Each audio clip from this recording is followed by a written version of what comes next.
नमस्कार. मी अरविंद विठ्ठल कुलकर्णी. अधोरेखितचा आजचा विषय आहे मराठ्यांसह महाराष्ट्रानं अंतर्मुख झालं पाहिजे.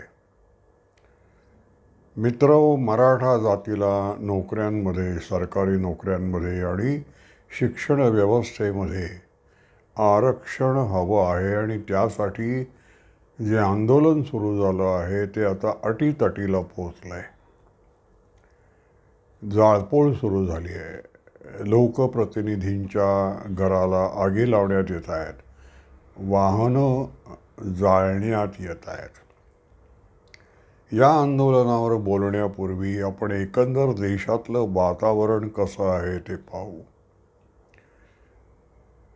काल 31 जानेवारीला संबंध देशानं 31 ऑक्टोबरला संबंध देशानं सरदार पटेलांची जयंती राष्ट्रीय एकता दिवस म्हणून साजरी केली. त्यावेळेला पंतप्रधानांनी जे भाषण केलं त्यात समाज जोडण्याचं आवाहन होतं.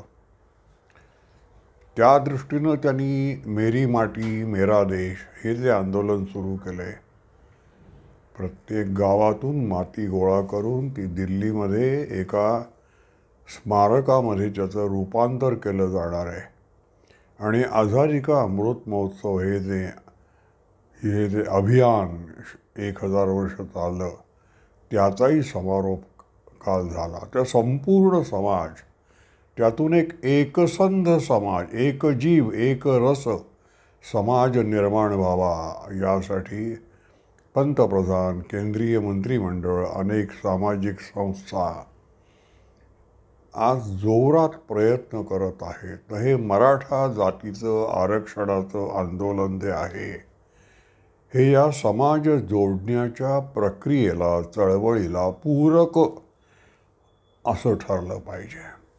हे जाळपोळीचे प्रकार बघून मला एक आठवण येते की गांधी हत्येनंतर महाराष्ट्रामध्ये ब्राह्मणांची घरं जाळण्यात आली.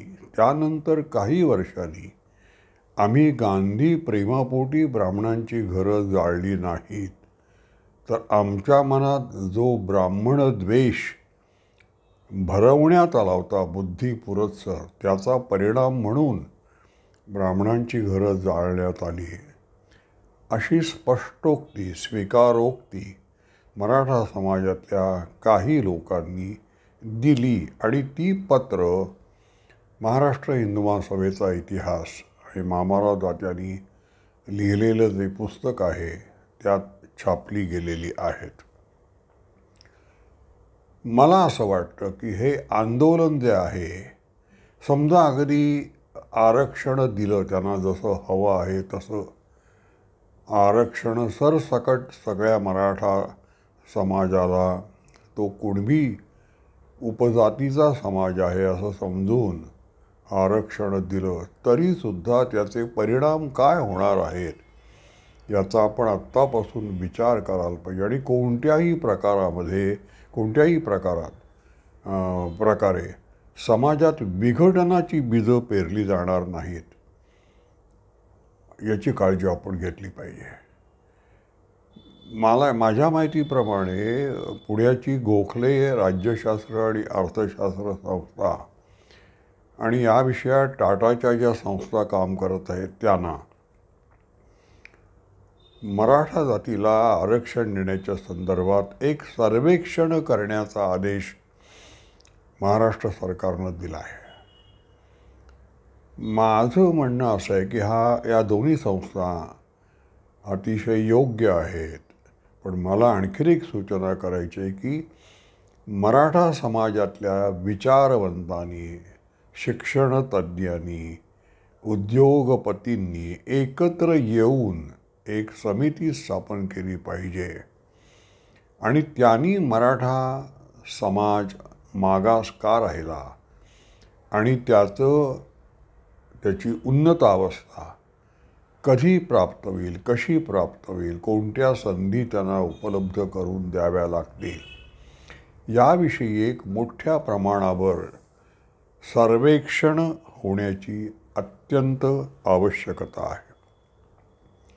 मराठा समाजानं एक लक्षात घेतलं पाहिजे की तो इतर समाजांसारखा सर्वसाधारण समाज नाही, तो राज्यकर्ता समाज आहे.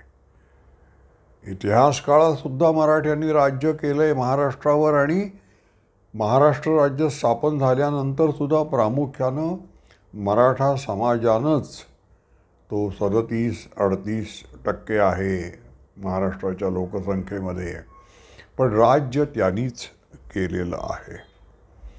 त्यामुळे राज्यकर्त्यांच्या ज्या चुका होतात त्यातून जे गैरसमज पसरतात त्याचा परिणाम म्हणून इतर जाती ज्या आहेत, ब्राह्मण आहेतच पण त्यांच्याबरोबर इतर जाती, यांच्या मनात मराठा जातीविषयी काही गैरसमज आहेत का याचा विचार व्हायला पाहिजे आणि ते गैरसमज दूर करण्याचा प्रयत्न झाला पाहिजे. ब्राह्मण जात या मतभेदांच्या पलीकडे गेलेली आहे असं दिसतंय. ब्राह्मणांची घरं जाळली त्याविषयी कोणतीही उलटी प्रतिक्रिया ब्राह्मण जातीकडून व्यक्त झालेली नाही. ब्राह्मण जातींनी अपरिहार्य समाज व्यवस्थेचा एक भाग म्हणून सहनशीलतेनं, सहिष्णुतेनं तो अन्याय सहन केला, त्याची उलटी प्रतिक्रिया दिली नाही. पण इंदिरा गांधींची हत्या झाल्यानंतर शिखांचं हत्याकांड झालं, तर ही प्रवृत्ती राज्यकर्त्या वर्गामध्ये आहे.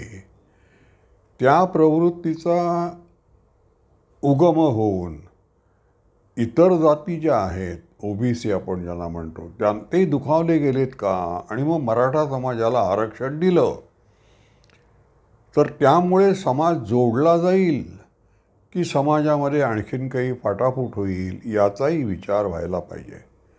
मला मराठा समाजाला आरक्षण मिळायला हवं आहे. मराठा समाज हा एक मुख्य जोरदार असा पक्ष घटक असल्यामुळे महाराष्ट्र राज्याचा, तो कोणत्याही प्रकारे कोणत्याही क्षेत्रात मागास असता कामा नाही आहे.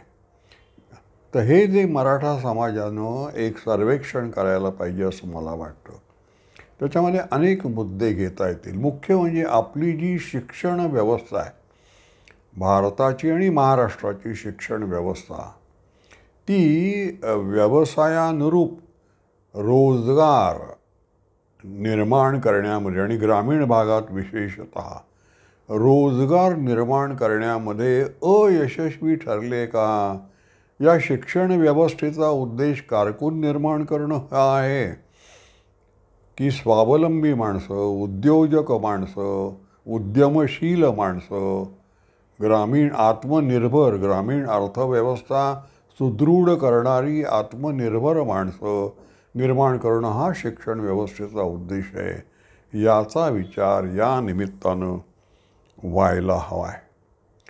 दुसरा एक मुद्दा हा लक्षात घ्यायला पाहिजे, तो असा की सैन्यामध्ये मराठे लोक का जात नाहीत. सगळ्यांनीच जायला पाहिजे, पण मराठा समाजाची एकेकाळी ती मक्तेदारी होती. मराठा समाज मोठ्या प्रमाणावर सैन्यामध्ये, पोलिसांमध्ये, देशाच्या सुरक्षिततेशी संबंधित अशा सगळ्या घटकांमध्ये, सगळ्या संस्थांमध्ये मराठा समाज अग्रेसर होता, पुढे होता. मग आता मराठा सैन्यामध्ये कितीतरी हजारो पदं ही रिक्त आहेत, ती भरली का जात नाहीत. मराठा समाजाला त्याविषयीचं आकर्षण कमी झालं आहे का. झालं असेल तर ती देशाच्या दृष्टीनं, देशाच्या भवितव्यतेच्या दृष्टीनं चांगली गोष्ट नाही. त्याचाही विचार मराठा समाजानं करायला पाहिजे. सगळ्याच जातींनी आणि जमातींनी सैन्यामध्ये गेलं पाहिजे, पोलिसांमध्ये गेलं पाहिजे. पण मराठा समाज पूर्वी मोठ्या प्रमाणावर होता, आता तो का नाही याचाही विचार झाला पाहिजे. नंतर आपली एकंदर जी शेती व्यवस्था आहे ती आतबट्ट्याची का होते, पूर्वी होती का आणि आता ती आतबट्ट्याची काय होते. मग शेती हा एक व्यवसाय समजून त्या दृष्टीनं काय त्याची जी अंग आहेत, म्हणजे जमिनीत पाणी मुरडं याचा विचार करून ऊसाचं महत्त्व किती, टोमॅटोचं महत्त्व किती, पिकं घेण्याचं, या दृष्टीनं सरकारी यंत्रणा, नंतर शेती तज्ज्ञ यांच्याकडून मराठा समाजानं मार्गदर्शन घेतलं का, मागितल्यानंतर त्यांना मिळालं का?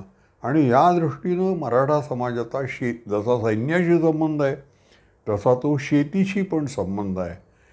सैन्याशी संबंध आता कमी कमी होतो आहे, पण शेतीशी का होतो आहे? मराठा समाज आणि शेती हे अभिन्न आहेत, मग शेतीवर त्यांचं अवलंबून का होत नाही? याला सगळा समाज जबाबदार आहे, सगळे विशेषज्ञ जबाबदार आहेत, सगळी कृषी व्यवस्था जबाबदार आहे. त्या सगळ्या समाजाने याचा विचार करायला पाहिजे की मराठा समाजाला नोकरी ही आपल्याकडे पूर्वी कनिष्ठ समजली जात होती. त्या नोकरीमध्ये मराठ्यांना एवढं स्वारस्य का? मराठा समाज नोकरीसाठी जीवाचा आटापिटा का करतो आहे? याचा विचार व्हायला पाहिजे. हा केवळ मराठा जातीचा प्रश्न नाही आहे, हा सगळ्या महाराष्ट्राचा, सगळ्या मराठी माणसाचा हा प्रश्न आहे की जो राज्यकर्ता पक्ष होतो त्याची आज अशी दीनवाणी अवस्था का झाली की त्यासाठी त्यांना उपोषण करावं लागतं, जीव पणाला लावावा लागतो आणि कसंही करून आम्हाला नोकऱ्या द्या असं म्हणावं लागतं. नोकरी हा समाज दुसऱ्यांना नोकऱ्या देणारा समाज आहे. त्या समाजाला हात पसरून नोकरी मागावी लागते, हे प्रगतीचं लक्षण नाही असं मला वाटतं.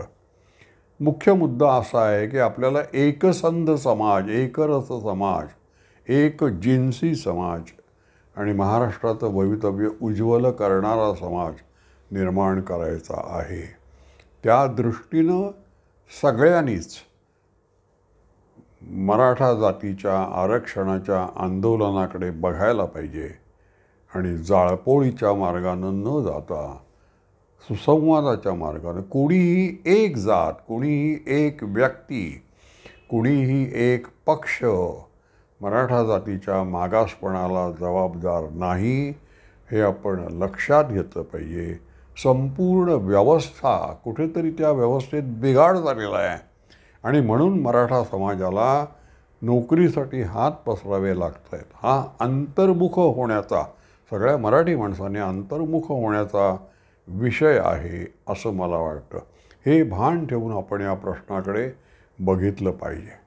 माझा हा व्हिडिओ आपल्याला आवडला असेल तर लाईक करा, शेअर करा आणि सबस्क्राईब करा. धन्यवाद.